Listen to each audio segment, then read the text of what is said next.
আমি কেক খাইতেছি এটা আমার নিজেরই বিশ্বাস হইতেছে না। প্রায় ৩ থেকে ৪ বছর পর আজকে আমি নিজের বানানো কেক নিজে খাইতেছি। আসলে যে জিনিসটা নিয়ে কাজ করে সেটার প্রতি তার ওইরকম আকর্ষণ থাকে না।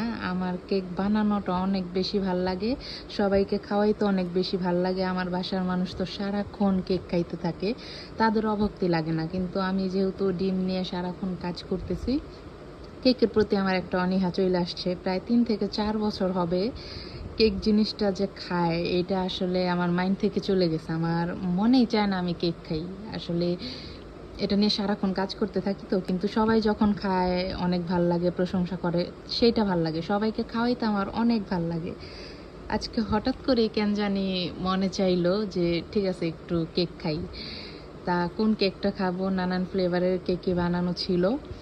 লাস্টে ভাবলাম যে ঠিক আছে অরেঞ্জ ফ্লেভারের কেকটাই খাই। আর খাওয়ার পর নিজের কেকের প্রেমে নিজেই পড়ে গেছি যে এত বছর পর খাইতেছি, এত টেস্ট, কেন এতদিন খাই নাই, এরকম একটা আসলো।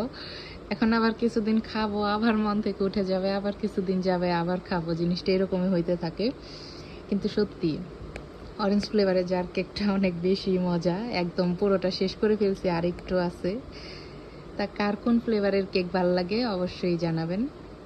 আমার তো অরেঞ্জ ফ্লেভারেরটা অনেক বেশি ভালো লাগতেছে।